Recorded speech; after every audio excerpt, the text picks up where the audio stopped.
All right, so our agenda, we're going to talk about the preparation and we are going to talk about options and then we're going to talk about planning.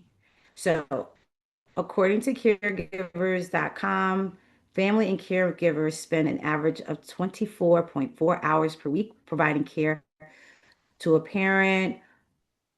Um, and then some spend as much as 41 or more hours a week providing care. So, in the case of you being the person in need of care, that's what someone would need to give up in order to support you, right? On average. So, what are your purple personal preparations? Here are some questions. You may want to take a screenshot of this just to really think about what you need to do. But how much does it cost to be you? Do you know? And what do I mean by that? It's not your gross salary, right? It is your spending. How much do you spend on average a month? There's several ways that you can track this. I suggest if you're just starting that you do it old-fashioned way with pen and paper. Nadia mentioned she had her little notebook.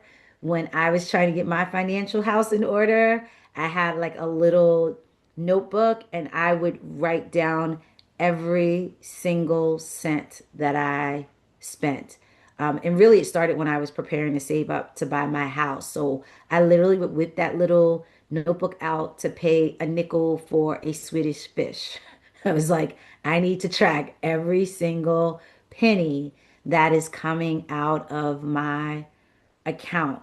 Why? Because then you know truly what you're spending. Don't estimate, don't guesstimate.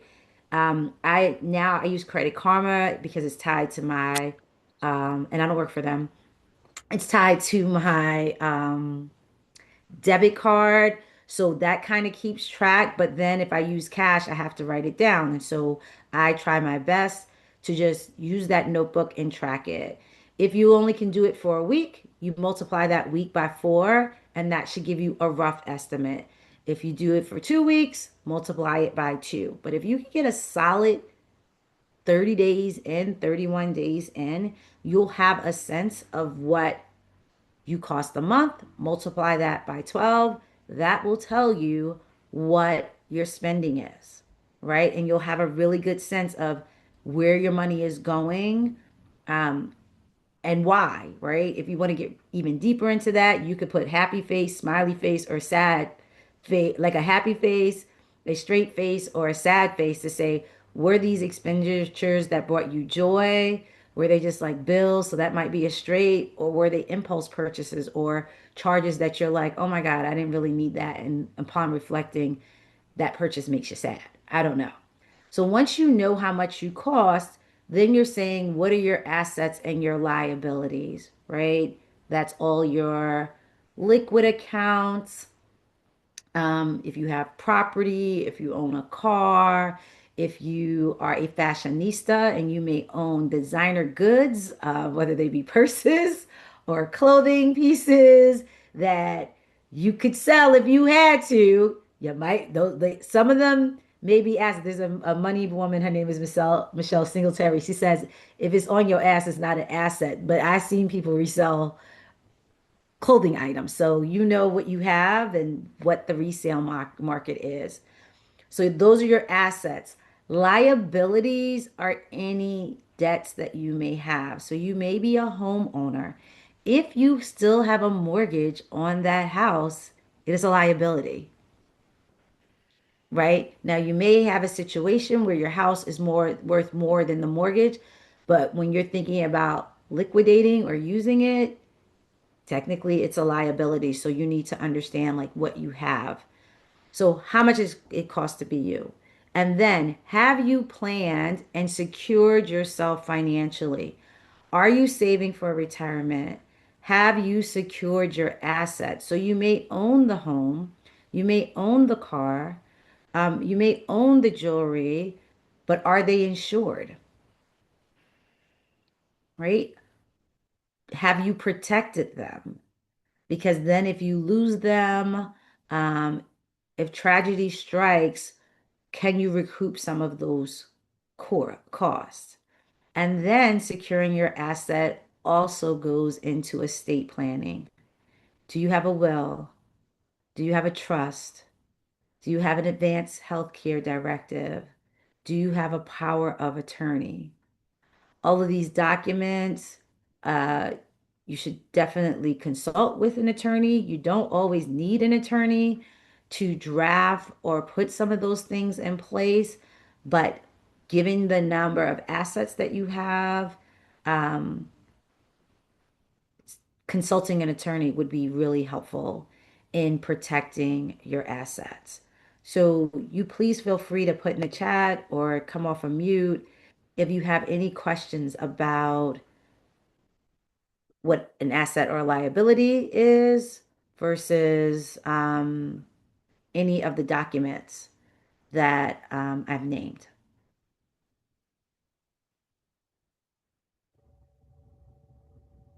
No Okay. questions yet. Yeah, perfect. So once you understand, I think that so once you say, okay, I've secured everything, I have everything that I need, let's talk about the other preparations. Do you have an emergency savings or an emergency fund? And again, that goes to 3 to 6 months of spending, which is why I told you to track your spending, right? So you have your gross salary, but you don't bring your gross salary home. You have all your taxes, whatever other withholdings that you have. And so your goal is not to save 3 to 6 months of your gross salary, but 3 to 6 months of your spending, Mhm. which makes that number seem a little bit more obtainable, right? And you ask, well, should I save three or should I save six? It depends on your job and your situation. If are a single income household, that means if you don't work, no money is coming in. And if you need care, if you're injured, if you become ill, will you get better in 3 months? I don't know. Will you get better in 6 months? I don't know. But you know that if you don't have the income, everything stops. So if you are single or like a single mom, or saying, really think, God forbid, is something happens to me, will I be able to truly recover because I can cover all of my spending for a 3 to 6 month period? It impacts the job that you have, will impact whether you feel that way. Some, you may work for the government, you may work for a municipality, you may work in corporate America, you may be a freelancer. So that's also, so if you're a freelancer, your income may be inconsistent. And so you really need to think about what does that look like and really make that determination for yourself. When my son, who's now almost finished with college, I had to think about not only myself but also him and all his, that's a part of my spending. If you have family members, a dog, a cat, all of that should be factored in. Your vet bills, your whatever spending money you provide for someone, whatever support you offer to someone else. Because if you are supporting your parents or a sibling or anyone else, they now rely on you. So you have to factor that into your emergency savings number. And this is not a number that you're going to get to overnight. Once you calculate the number, then you're able to say, okay, I need to have, for instance, if if you spend $3,000 a month for 3 months, you would need $9,000 in your account. For 6 months, you would need $18,000. And nobody expects that you would just have this money overnight. But then you need to figure out how much can I put into that emergency account per month so that I can hit my goal. right? And feel like really comfortable and secure that, God forbid, if something happened, I have that money to tap into. Are you saving for your retirement? And so you're like, now you're telling me I got to pay all my bills, put away for emergency, and you want me to put away for my retirement? Yes, your retirement is your future you. That's when you say you can no longer work or you no longer want to work. This is money that you would be able to utilize until you're no longer here. So sometimes you have to choose, am I going to put in for my emergency versus my retirement? You have to make those decisions, and there are lots of different factors that go into it. But I know that some people unfortunately have to tap their retirement accounts because they didn't have the emergency savings. So if you can afford to put into your retirement and put into your emergency savings, great. And once you hit that emergency savings goal, you can say, okay, the money that I was putting over there, I can go and put back into my retirement. So it's not an either or. Again, remember, it's finding the third way. How can you get it done? Not I'm a failure if I have it or if I don't have it. It's just trying to figure out how do you make that happen. So, any questions about the financial part and preparing for your um like the things you need to look at or question or reflect on? All right. So, care receiving options. Um, I like to think of them efforts, a team effort. That means utilizing your family and your friends to support your, excuse me, go back, to support your caregiving. And so identify the team captain. So now you're ill. Who is your point person? Who is going to communicate with the other people on your team? They are going to be the lead communicator so that you don't have to talk to everybody. You talk to the team captain and they will disseminate the information. You can set up a schedule and it's like, okay, my mom is coming on Tuesday, my sister's coming on Wednesday, my husband can do Thursday. I have grown children, so somebody can do Friday, or my daughter can take the morning shift. My son's going to take the afternoon shift. My aunt's going to take is going to bring me lunch. You have to decide like who are the people on your team and what can they do and create a communication log, whether that's a WhatsApp group, a text thread, um, a shared notes. Why is this important? Because you may be seeing various doctors or going to various therapies, and the person that's with you should keep everybody in the team updated on what's happening, so you're not getting conflicting recommendations or reports, right? So if my mom's responsible for going to me with my primary care doctor, and the primary care doctor says, I want her to see the physical therapist twice a week, but my sister is the person taking me to the physical therapist, then she needs to put in the communication log, went to the physical therapist, and the physical therapist says, I need to come 3 times a week. So then if I have to go back to the primary, then the doctor says, well, how's this 2 day a week? Then my mom can say, oh, when she went to the physical therapist, when my daughter took her to the physical therapist says she wants her to come to 3 weeks, 3 times a week, and this is why. And so your physician can then change those orders because we're also dealing with insurance at the same time, and you're trying to get better. This would work the same whether you in thinking about the options for yourself, but also if you were giving care to someone else, right? So that's the team effort. In my group of friends, we call it sending out the bat signal. One of my friends' mom had breast cancer and was in the hospital, Columbia Presbyterian on Washington Heights. She lives in Jersey. Some of us live in Harlem, Brooklyn, and Jersey. She sent out, she's like, I'm sending out the bat signal. Here's the time slots that I need. Everybody sign up. And we literally all via text signed up for the time that we were going to be able to go and sit with her mom, including my mother and my sister signed up to help my friend's mother and sister, I mean, mother, because she sent out the bag signals, she created the schedule. And when I was there and the doctor was doing rounds, I called her because she's a doctor. So I called her on FaceTime so that she could talk directly to the doctor. And that was just how we managed that. So that's the team effort. Setting up can be stressful, but once you have it going, it works really well. And because you're the person sick, you may have to set it up, or you may have a great team captain who can set it up for you.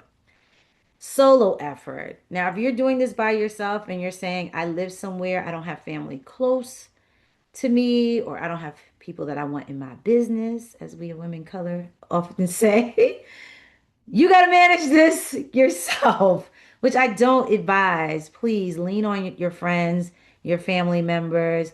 People want to help you because I'm sure you help everybody. So this is not the time to be the little red hen, but sometimes we don't have that option. So you need to share this with somebody, and it may be, unfortunately, the people at work. So you need to understand what type of time flexibility do you have, right? What time, like how much can you do? Can you drive yourself, or do you now need to set up Ubers or Access-a-Ride if you live in New York City? What are you, like how are you scheduling this? And you may also have to think about, can I do my current position? Is there flexibility for me changing positions or changing jobs? Being sick and being need to take care of, this is not the optimal time. But depending on what you do, there may be roles in your company, in your office and or division that will allow you the respite that you need to take care of yourself. It's not an easy decision, but if your body is demanding rest, if your doctor is recommending rest and you are pushing, that's just going to extend your healing process. And so this is truly a time that you have to reflect and think about what works for you. What gives you the flexibility to think about that is if your emergency fund has been set up, right?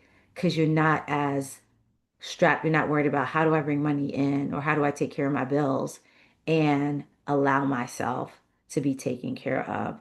So you really want to try your best at um, team effort if necessary, but really reflecting on what do you need for your body to truly recover and not extending it because you're locked into doing it by yourself. Any questions about the team effort or the solo effort?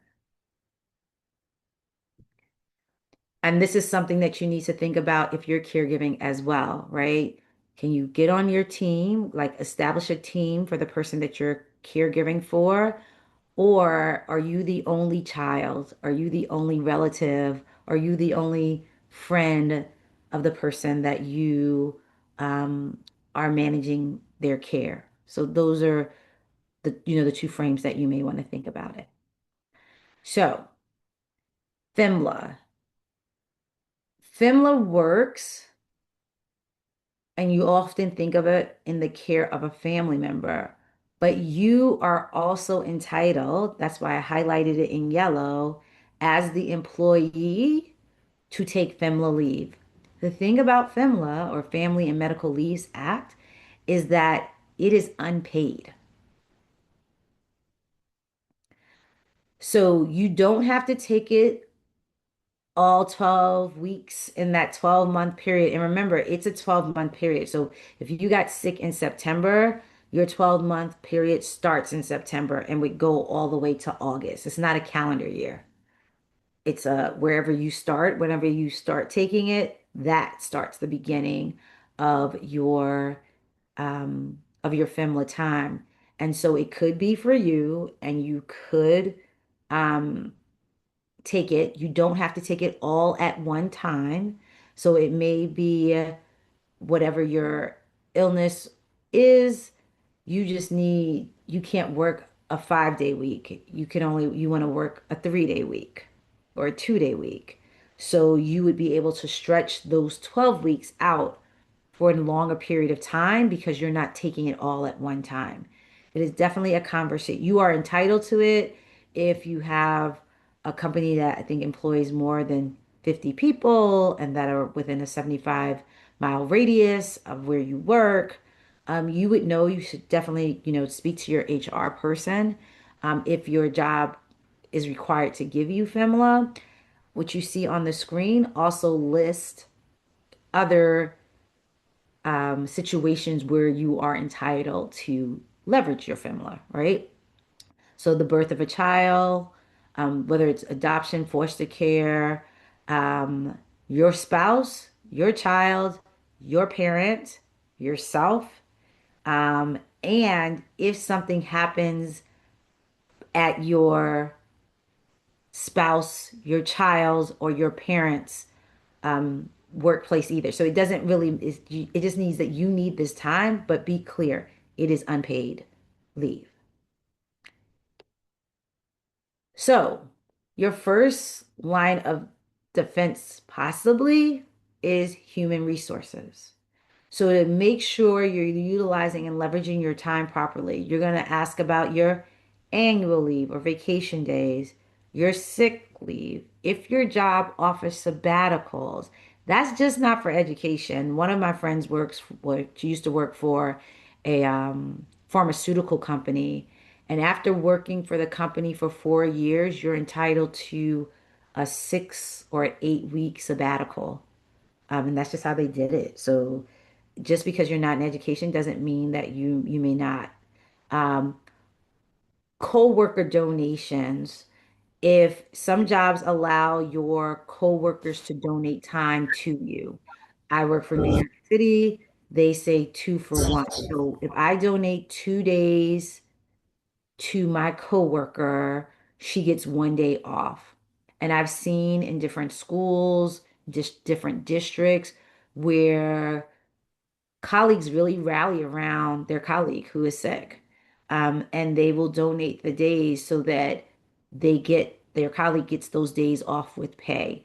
So you may be the person who needs the donation, and you may be in the situation where you can donate the days, right? So that's something.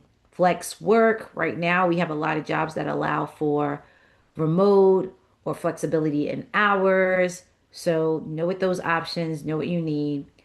Leaves of absence, some of them are paid, some of them are unpaid, and then there's paid leave. These are some of the things that workplaces offer. It's not a complete list, but these are the places that the most types of leaves that most job places offer. And then I spoke a lot about not having the money. So if you didn't self-fund, you may be doing things already like paying for an insurance policy. So you have whole life insurance or permanent insurance, and you may have term life insurance. If you have them, call your insurance carrier and see what they cover. I knew about this only because my insurance company was trying to sell me another policy. But when they tried to sell it to me, they also explained to me that my term life policy, because when you do research, they'll say, like, oh, term life policies, you can't do this. But I found out from my for my insurance company, my term life policy offers an accelerated death benefit.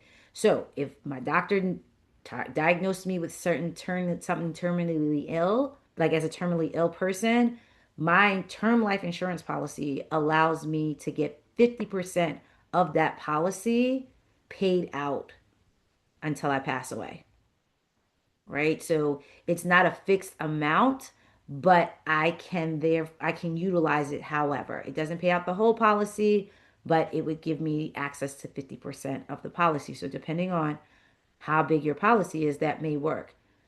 I didn't know that rider was in there when I purchased it. So now if you don't have life insurance or you do, you now know what to ask for, right? Or ensure that you may have an accelerated death benefit. You can add a chronic illness rider or a long-term care rider. These things cost more. When you're looking at activating your chronic illness rider or your long-term rider, you'll see here there's this six things that you need to be able to do, like dressing yourself, eating, toileting, transfer, and then mental. So you have to need like two out of the six, right? To be able to say, okay, this is why you how you qualify. The insurance industry is very complicated and can be very convoluted, but definitely these are things that you can ask for. If you already have a policy, see if these riders are in there. If you don't have a policy, these may be things that you want to ask for if you decide to look for a policy. And again, it could be in a term, it's more likely to be in a whole life, universal life um, policy. And then planning. So, here are the questions that you want to ask yourself in planning. So, what care or daily tasks are required? If you're devising your team or you're going to be solo, what do you need? Right? So that you can tell people this is what I need. And what do you want? Right? You may be like, I want these people in my house. I don't want them to go to doctors with me. Whatever it is, be clear so that someone giving you care doesn't cause you more stress. So think about that. Like if I were to be sick, how would I want to be supported and taken care of? Do you have the time and the resources? That's going back to your HR director. What's your work schedule? What's your personal finance? Do you have family support? Can you manage? Do you need to hire outside help? Is that an option or a benefit that you have from work?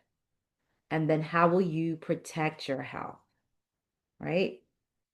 Monitor your mental and physical health, eat healthy, exercise regularly, to those regular doctor's visits. As we get older, there are more assessments that we need to have, and sometimes your doctor is trying to get you in and out. So I try to think, I'm 51. I literally Google it. What assessment should I get at my annual checkup? And I write them down, and I go to the doctor, and I'm like, chat said, Google said, and they may think you're crazy, but asking the question, they were like, oh, I didn't think about that. Like I knew I needed a shingles shot, and I knew pneumonia was another uh, immunization that may come up. So I asked about it. Doesn't mean I have to do it, but now I can have the conversation with my primary care. Monitor your stress and energy levels, physical health to avoid burnout. Many of us, if you're Generation X, you are in the sandwich generation. You are raising your kids and your parents are entering caregiving. And so you are trying to balance that and take care of yourself. So you really need to have a support network around you that help you monitor, whether it's yoga, whether it's just going to walk the dog or just take a walk. Really think about like what's happening. Wusa, do whatever you need to manage that stress. Join a group. You're here. You're taking the steps to plan and think about it. Plan regular breaks. Like 80% of Americans do not take their vacation days. That's your chance to recharge. So plan regular breaks, set boundaries, and create your social support system. No one's going to create it for you. I know the older that we get, sometimes the more we want to be by ourselves.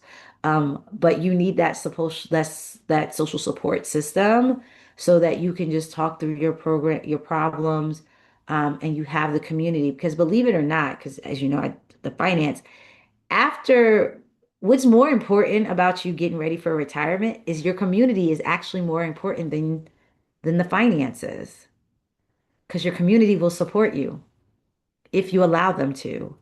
So it's really important to not isolate yourself, but really think about who are the people that I can count on. Or if you are sitting here saying, I don't have anybody, think about how do you go about creating that community for yourself and that social support for yourself. And so, thank you. This is how you contact me. This is who I am, and I'm ready for any questions or discussions you may have. Let's see. Thank you so much, Nakia. That was excellent. I took notes and I did screenshots. So you presented some great information. I see one from Keely that says, but what about dementia care when they can't fully grasp what they need help Yes. with? So that one is really tricky, and that's the importance. Like, I see shingles, what? Yes, when you turn 50, if you had the chicken pox, and if you're in Generation X, you're more likely to have experienced the chicken pox. Shingles at 50. Get the vaccine because it is very painful. For people I know who've gotten it, it is very painful. So yes, that's what that's about. Going back to dementia, that's the importance and the step that you really need to take care of right now as you are in sound mind, body, and soul. It is very challenging and it is so costly to put these things in place once your loved ones start experiencing dementia symptoms. So, those documents that I spoke about, your will, your trust, your advanced healthcare directive, um, are vital. So right now, if you're sitting here, truly the mask for yourself is putting those things in place and being honest and reflecting. Oftentimes, we don't want to think about it because we think if we do this, we're like putting bad juju or bad omens into you. And I can tell you, whether you plan for it or not, it may happen. And so, by you planning, you give your loved ones the opportunity to support you in a manner that you want to be supported, and you eliminate a lot of the red tape that they may have to go through because you did not put these documents in place. Right. And with that said, the sooner you do that, the better, because when your loved one or the ones you're caring for already have dementia, it's a harder to do legally. There's some more Yes, red tape there. So you want to get that done early yes, before it can be contested. yes. Because then you have to go to court. You have to get the doctor to sign off that they have. What can they control? What can't they? Like where they are in the process. They have to be interviewed. You have to pay for all of these specialists. Versus if right now, when we get off this call, you put all that stuff together, you have the paperwork, right? Mhm. And then your loved ones need to know where it is, and then they can just move. But if you're waiting, if you start those symptoms, it is a long road and costly road. So then not only are you dealing with your emotional well-being of dealing with the fact that your loved one is now going through this, you now have to write checks and pay out things and that you hope you will be able to recuperate going through the legal system. And we know how slow you think the criminal justice system is slow.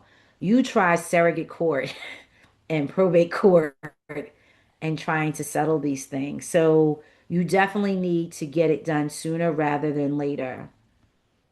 So, Nafisa, I saw your hand up, so I'm going to answer your question, and then I see the question about the power of attorney. I'll answer that next. Awesome. Thank you so much for this presentation. So, I don't know if you have information or if anybody on the call has information about the waiver program. So it's similar to the CDPAP or the NHTD. I think it's NHTD. It's a waiver It's the program funded NHTD, by yeah. the state. Mm-hmm. Yes, funded by the state, and it prevents your loved one from going into a nursing home so they can stay at home and still get home care and things of that nature. So, Mm-hmm. yes, I am a part of that generation where I am caring for my mother and young children. So it feels like it's like a candle being burnt at both ends. And Right. so I wanted to know because they have given 14 hours, which is a blessing, but we need 24-hour to be realistic. So does anybody know, or do you know what buzzwords I need to use or to in order to get that full 24 hours? Because they're denying, and it's like So jumping through hoops of fire. so Yeah. two things with that. When did you get her in the program? Because my mother is in there, so I can offer some insight for you. Um, she got in there this year actually, and they said there's a cutoff. They cut it off Yeah, for New they York. cut it off. Yeah, Yeah, that's why I'm asking. So you got it, and that's great because they said they were yeah. cutting it off in New York. So that's great. Now the thing with Mhm. my mother, they were trying to give her 12 hours originally, but I was able to get 24 hours. But it was only because she went to the hospital. And when she was in the hospital, she had to stay. And I advocated at the hospital, like, just, I'll actually, if you send me your email, I will send what I sent them because it was beyond the Like, hospital. you I know, we're just, going to sleep a little more. Hold on. excuse me. No, someone has their thing open. Go ahead. So, But basically, I sent a whole, it was a whole, I had to put together a whole contest why I needed 24 hours and spell it out. And I was very thorough in doing it. Even the NHTD program executives emailed me like, wow, like I laid it all out. So you can use it as a template and use it to customize whatever your needs are and why. And I think that might be helpful as a guideline. But honestly, the the easiest, I hate to say the easiest thing is if your mother had to go for an emergency and she was in the hospital, that's actually when I advocated. She had to come home, and I said I needed to increase it to 24 hours, and they disputed it. But then I had to counter with why. And my why was not solely based on the hospital, it was based on me having to work still and do everything that I had to do. So I can send you that information if you think that's helpful. and I'll Yes, also add to that, Nafisa, because I had to increase my dad's hour, not to 24 hours. He gets 12 hours, but they only wanted to give him 24 hours for the week. So I got him 12 hours, 7 days a week, 84, and they contested. My dad was in the hospital. His whole entire care team wrote a letter, whether it was the neurosurgeon, the neurologist, the neuro Yes. psychologist, the physical therapist, and it was the MLCC that was pushing back, and I was like, it's not even our money. What are we doing, Right. right?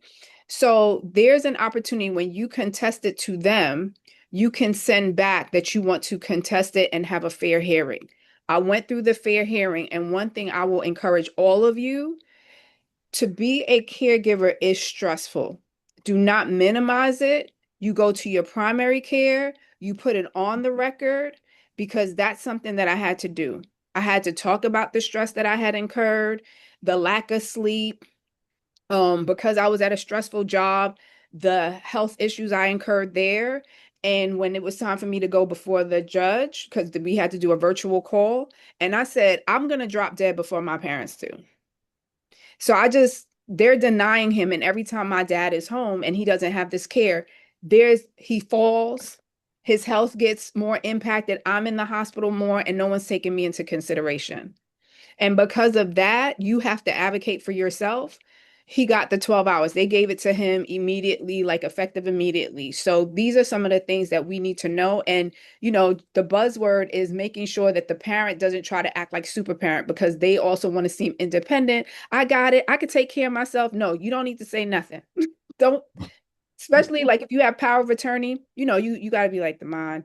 They can't get up, they can't cook for themselves, you have to say all of these things, even though for them it's like I could do things, because they will make it seem like it's possible and it's not, right?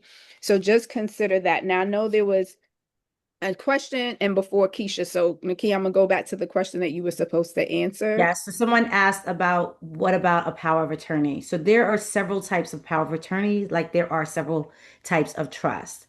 There is a power of attorney that says like, okay, in case, but do you understand with a regular power of attorney, you still need the doctor to sign off to say that you can utilize that power of attorney. And then when that person passes away, it goes away, right? So what I set up for myself, and I'm not an attorney, so I want you to be really clear, but there are two types of power of attorney that I think are really helpful. There's one called a durable power of attorney. And a durable power of attorney means that it is enacted on the day that it is signed, right? And so I have a durable power of attorney because what I know is it's more likely that I will be incapacitated than I will die. And so at this age. So in that case, my person who's my durable power of attorney, she doesn't have to go to anybody. She could do whatever she wanted financially for me right now, today, if she wanted to. I trust her with my life. She understands I'm her durable power of attorney, and that's how it works. There's also one called a springing power of attorney. And a springing power of attorney identifies what needs to be in place for that power of attorney to go into power. So it could be I'm incapacitated, but if that's what it is, a doctor has to sign off that you're incapacitated. It could be a lot of different things.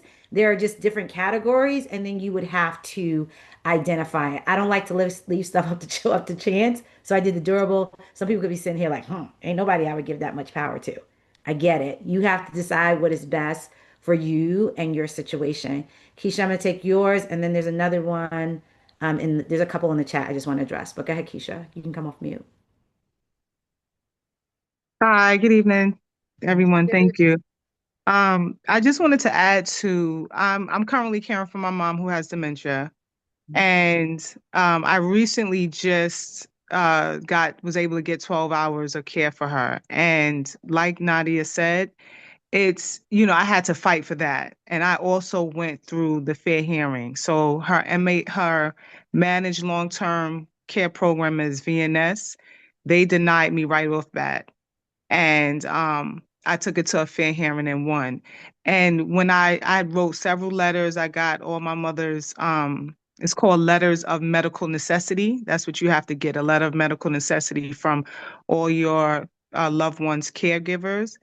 And one thing I stressed was I kept it really like her medical need for me, because what VNS told me was that they don't approve um, they won't give extra hours for like supervision. It has to be a medical need. So I said Mm, to them, I'm the primary caregiver. I'm not here after say 7. I mean, my at the time my mother's aide used to leave at 7. I'm not home from work yet. And they literally said to me, well, we don't give extra hours for supervision. mm, So I learned that and I said, okay, so now I'm learning the system. It's a medical need. Like I had to say she's 100% incontinent. So now right. incontinent can lead to skin integrity, skin breakdown. That's And right. so once I started to use that language, my mother has a great PCP, and she wrote me a letter and she detailed all of that in addition to all my mother's other medical needs, and I won the 12 hours. So now, to your point, my mother's currently hospitalized, like right now. She had to go back in the hospital. She's admitted. And I'm taking the opportunity now to speak to the social worker to get this letter of medical necessity on this admission, because now I'm getting ready to fight for 24 hours. That's right. Because I have and again, I don't know if you have children. When I went to the fair hearing, the judge asked me if I had, I said I do. I have a 13-year-old son. He has his needs that I need to care for him. And I think all of that helped a lot. So the money is there. It's a shame that the system is just designed to just deny. And I Yes. think once they see that you're going to the fair hearing, they know you're serious and you really need the care. So don't get discouraged. Just keep going. Go to the fair hearing. It's you'll probably win. Absolutely. I know that Yeah. we are at 8:01. We're going to give time because of the technical issue. So if you all are able to stay a little longer, we appreciate that. And I just also wanted to add to what Keisha said. One of the things that you also need to ask for, and they should give you, if they deny you and you request a fair hearing, they have to send you your parents' file or your loved one's file of their interactions. And I got the file, and there were so many inconsistencies because when they call you, they're calling you to do a check on your family member. They're also embellishing and saying all this other stuff. And I was like, so on page Um, such and such and such, I highlighted it. I was like, it's not possible for him to be able to go. They were like, he's able to visit his family members. He can travel on his own. I was like, he has a walk in a cane. He can't travel nowhere. Right. So I found all the inconsistencies within the actual document. And I would tell them, you have the person leaving at 4. If I'm working in Harlem, I don't get back home until 6 or 7, right? My dad has the incontinence issues. He has all of these things. There's no way for me to make sure that he's okay safety wise because he falls, right? And so that would the way they wrote it was like, no, my dad could get around the house, he's good. And I was like, that no. And then I had to bring up, he's been hospitalized. It's not even in the documents how many times he's been hospitalized for the falls. So you have to do your due diligence because they are saving and making a profit. And when they're calling you, they're charging the medical insurance for that anyway. Every time they're calling, every time they're checking in, they are making money, but they're not providing you what you need. So, Keisha, you wanted to add something again? yes, thank you for mentioning that. The part about it's called the nursing assessment. So every time you ask for additional hours, Mm-hmm. the MHLTC will send out a nurse to do an assessment of your Mhm. request. And Absolutely. exactly to your point, Nadia, during the I received a copy of their decision and I went through it line by line, and they said my mother was able to make tea and coffee and she was oriented to place and time. And I'm looking at this like, wait, what? So during the fair hearing, right? Because you have an opportunity to ask questions, and they have a representative from the MHLTC. And I said to them, excuse me, what metric did you use to determine my mother's ability? And when I did that, that lady was umming and ahhing, and she was like stuttering because she couldn't answer my question. I said, "This is Right. not accurate. This is not accurate." And I think that really helped me because I think the judge kind of saw right through it. I'm like, my mother hasn't been oriented to day and time in like 5 years. What do you mean? And she can make tea and coffee. I said, that's not accurate. And the assessment is supposed to last at least 30 minutes. I said, that nurse asked me 2 questions Mm-hmm. because I was there. She asked me 2 questions. That's it. So it's a racket. It's bogus. They embellish because they don't think that you are going to take it that far and challenge it. So that's Absolutely. great. Nicole has Yeah. put 2 questions in. I want to address the first one, which she asked about like when do I have this conversation with my job? That's an important like she's saying she just started a new job and when did she introduce this? Every job situation is different, right? And so like you're new, you're learning the culture of said job, and so it's hard to give you a hard and fast answer. Some jobs do require that you have a probationary period, right? And so you're entitled to your FMLA and all of those some of those sorts of things before you cross that, but you want to be mindful because you bring this up and then you don't pass probation. Those are questions and things that you need to like assess on the back end to see it. But I think like you feel secure, you've passed your probationary period, you shouldn't have to, but really be clear on like at what stages are you entitled to certain things at your job because it depends on your industry, your whether you're public versus private. But it may also impact your ability to get through your probation period. So those are all the things that you have to consider when you think about when am I going to engage. The other thing that she brought up, which was a good question, but like, is this a Medicare or a Medicaid benefit? Now, a lot of us here are Generation X, and we have made or are making significantly more than what our parents made. And therefore, they easily qualify for some of these services. If you're sitting on here as a six-figure sister, you Oh, may yeah. not. And that is even more of a reason for you to do your estate planning document, right? So full transparency, I'm 51 years old. I will be eligible to retire next year actually for my job. I have lots of assets. There are ways that you can protect your assets legally, right? And Mhm. so this is where you go and you're thinking about like you know what you're going through. Many of you said that you have children. You don't want your children to go through what you're going through. So how do you protect them? That's part of your planning. And seeking advisement from an attorney is one of those ways. There are several different types of trust. One of those are called an irrevocable trust. And an irrevocable trust, all of your assets go to the irrevocable trust. You no longer own them. The trust owns them. Medicare, Medicaid, they have something called a 5-year look back. If you have more than $3,500 of assets, you don't qualify for those benefits.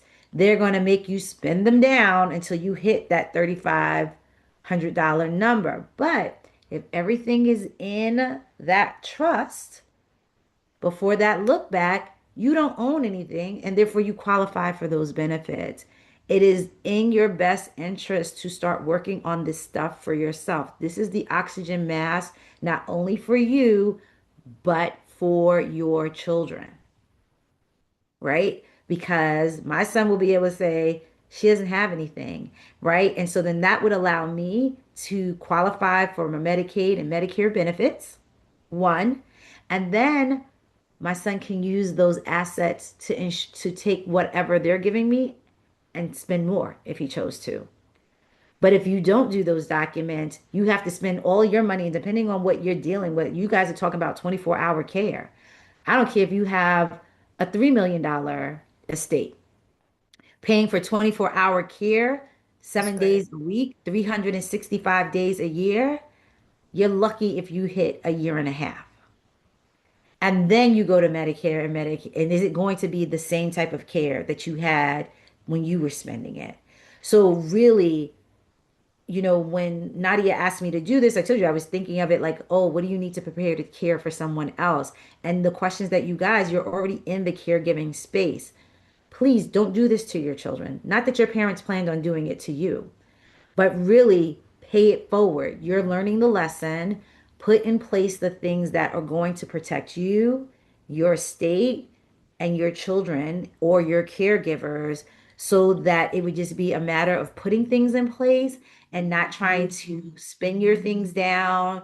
And now everybody's poor, right? You saved up and you worked so hard for your retirement, and now you have to spend all your money on healthcare, whereas there's other people who are able to access it just because you didn't plan properly and protect your assets so that they could really be utilized to keep you at the lifestyle that you have become accustomed to and not robbing Peter to pay Paul and making, going through all of these hearings. So so look at those things, that will, that trust, your advanced health care directive, your power of attorney. Take the time, take the effort to put them in place now while you're still doing, and it's a lot. So that's why you need to Yeah. make sure you take care of yourself. I don't think it's easy, but consider all of those things for yourself because of what you're going through with the people that you have to take care of. Nakia, before we run out of time, can you explain to everyone your services in terms of realized potential and what you do? Yeah, so what I do is generally I help people get their money in order. Right? So people think of it like I'm not a financial advisor. I'm not an insurance person. I don't want to sell you anything. I want to be really clear. What I'm offering you is the opportunity to sit down, look at your finances, and put it in order. And so that you start building those habits that allow you to live the lifestyle that you want to live. And if you're a Thank you. leader, I do that. Like I do executive coaching on that side. But when it comes to the financial, it's just like putting your financial house in order so you can live how you want to live. And we'll share all of the information in regards to Nakia, how you could reach her. But something I wanted to also lean in with love and say this, please review your documents of who you have, whether it's insurance, thinking about power of attorney. And I say this because I was once married. And a lot of us sometimes we still have that partner on our paper or someone, a family member. And if you become incapacitated in whatever way, and or you're diagnosed with dementia, you can't make decisions, that person can still make decisions on your behalf or on their behalf because you have not changed the documents. So you want to make sure that you review your work insurance, your life insurance. If you have a power of attorney, it's just so important because it gets really messy, right? If you have married and entered in a relationship with someone else, or you have something, you're dating someone, or you would rather have your children do it. But if that person is on that document, they're going to do it based off of that. And the only way you can settle it is by going to court. And now that's a cost. And so you want to make sure you look at all of your documents and have the right person who is responsible. The other thing I wanted to quickly just ask, and you all could just put in the chat, is, is when Nakia talked about team versus solo, just put it like in the chat, do you have a team or are you rocking solo? And the reason why I'm doing this is because part of what we need to start establishing in this group is to know that there may be, we want you all to develop relationships and be able to lean on each other because you should not be doing this alone. I have a girlfriend who I was her mentor at first, and then we became friends. And I've known her now 8 years. And she literally just called me yesterday and was like, I'm working with my financial team. If God forbid something happens to me, would you be willing to be on like one of my power of attorneys? Would you be willing to make executive decisions for me? And I said, absolutely. Right. She doesn't have family here. She doesn't have any children. So you want to be able to identify who is a person in your circle that has developed trustworthiness for you to actually say, I would love for you to consider, because you want them to consider and not feel pressured, because some people might say, yes, but they don't really want to do it. Just say, I would love for you to consider, something to think about. Any questions that you all have? And I saw the solo, so please, if you're not a member of the Facebook group, I try to keep up with the Facebook group, but we also love when people are sharing information as well. Within that group, you can meet other people. And in December, we are going to have our in-person meetup in Brooklyn. So that information will be shared with you all, but we want you to make sure that you are not doing this alone and feeling like isolated. Just so that you are aware, next month, our conversation is going to be with an expert around Medicaid and Medicare and all of those other insurances, which is so important because there's so many questions to ask, especially as you come upon November and they're pressuring people to think about Part D. It's like Medicaid A, B, C, and D, and you don't know what they are. And sometimes you sign up for the wrong one and you're locked in for a year. You need to know what questions to ask, what options you're getting for your loved one, but as well having that information for yourself. Because there are a lot of people who are under the age of 60. It takes one condition, one accident, one situation that can turn you into the person who needs care. So we want to make sure that you are protected. And then part of our in-person in December, we are going to have an attorney who's going to be present. And it's not going to be our only time to do this, but we wanted to have an attorney who specializes in wills and trust. And you can ask the questions how to protect yourself, because You think you don't have anything now. And there's so many of my friends whose parents are now of that age who are trying to put all the things into a trust. And I'm like, you got to wait 5 years now. And they are stuck because they pay at least $3,000 a month for care for their family member. And that is a lot of money. That's a whole other paycheck. So just thinking about what the needs are in the space, we try to be very, very responsive. And there's one more last thing. I have been working on a document that I want to offer it to you all. It's free. It's through the Stand Store, but it doesn't cost anything. And I created it because I got sick in 2019.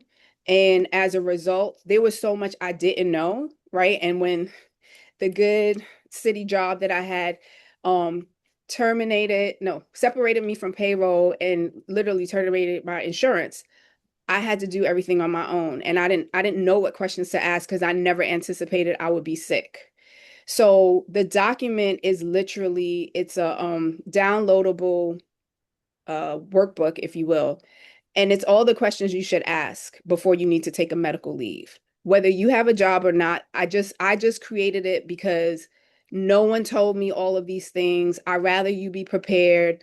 And this may be helpful for you or anyone who's your loved one. So you can click on that link. And you just have to put in your information to gain access, and you're free to download it. So that's my give back to our community.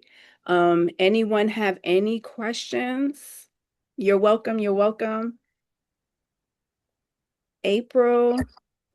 Tomorrow, I have everyone's email that asked about the letter that I wrote, and I will share a template for you. Please customize it to fit your needs, but you will see the language. And as Nadia and Nakia pointed out, and I think someone else, Nafis, I don't want to mess up the name. It was Nafisa. It's really important for us to advocate, and I don't want to say embellish, but I will use that word, to really go to the end and heighten whatever your parents or your whoever you're caregiving for, what is going on, because you have to think not in the present but in the future of what is about to happen. So like my mother had really bad rheumatoid arthritis, right? Besides dementia, but I had to really stress, if she takes a fall, that's it. And then I found out she has some of the weakest bones. But what you have to do in your language is almost make them accountable. You're denying me, but if this happens, it's on you, because I'm telling you it's all of these things. So I'm putting it in writing, and when you putting it in writing and contest it, it makes them accountable to an extent. Absolutely. And as April said, because I said to them, I believe that we all want to work in partnership for the betterment of my dad. But at this rate, you're causing me to become ill and you're putting him at further risk. And if something happens to me, it is on you. No one wants to hear that, but that's the reality, right? And so at the end of the day, they do what they need to ensure that they are saving money, but we need to do what we need in order to save ourselves, right? This is as much as is a caregiving crisis, it becomes a health crisis for you as well.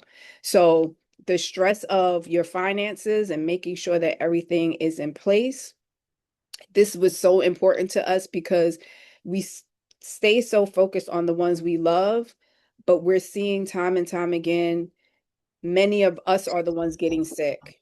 And then you have folks who are forced to go back to work who are still not well, right? Because you can't afford to be out. And so those chronic issues just keep perpetuating because you just never have the time or the income to really stay out. So we want to make sure that you are well, you're whole enough, and you have the information that's needed. And if you got something from today, please make sure that you share it with someone else. I think that people often see us when we talk about caregiving, or they see our socials, they see our parents, who are older, but these conversations are not just for individuals with dementia and Alzheimer's. This is for anyone who's in a position of caring or thinking about when the time comes to have the information. Because we are prepared as a society for babies coming in, but we are not prepared for what it is required in order to maintain ourselves in the, and as we start to move towards the other chapters of our lives. And that's a reality that we have to discuss, because I think now I'm going to be 50 in a couple of months, and I think about my daughter. And I was like, damn, I remember when I was 30 and I didn't care, or 20. Now I'm like, Right. I And New can't think York that Times right. just had an article about that, right? About how Mhm. many young Young people people are are now taking care. caregiving. hmm So, with that said, you will get an email by the end of the week with all of the information, links. I share with you all the Facebook, but as well as if you happen to miss it, the Stand store, so that you can download it. And it's not just for your job, right? It is you writing down the medications you have, you writing down any type of health issues you may have, because God forbid you have to go to the hospital. Here's a document that someone on your behalf can present to the hospital, or the ambulance, whoever, because you're not going to be able to remember everything, the doses of your medications, allergies you may have. You don't want them giving you the wrong medications, like all of these things that we don't think about, that we need to have somewhere. And you could create it, you could download certain pages, you can give it to certain people so that they have the information. But the most important thing is that you are prepared. All So right. I dropped another resource and I'll email it to you. It's called Mom and Dad, We Need to Talk. It was written by an attorney whose mother had early onset of dementia. For Mhm. us, as people who may need caregiving, that last chapter in that book is a checklist of all the documents that you should be putting in place for yourself. Again, great book. I don't get anything for that either.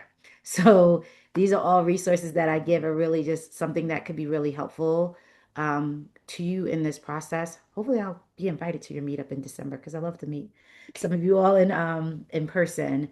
And You're invited. thank you for being Right. such wonderful And participants. thank you for all of the information you shared and just shining a light and taking the time out of your busy schedule. I'll probably be following up with you very soon. Okay. All right, everyone. We appreciate your time staying on with us. The devil was busy. See how it worked out? But we Very know well. God is good. And the session was Yep, all great. the time. Thank Yes. you, Nakia, for blessing us and providing us with so much information. And we look forward to our next conversation in September. So make sure you sign up. Until then, please take gentle care and be well. Yes. Good night, everyone. Thank Good you so night. much. Good night. Good night. Have a blessed Night. night.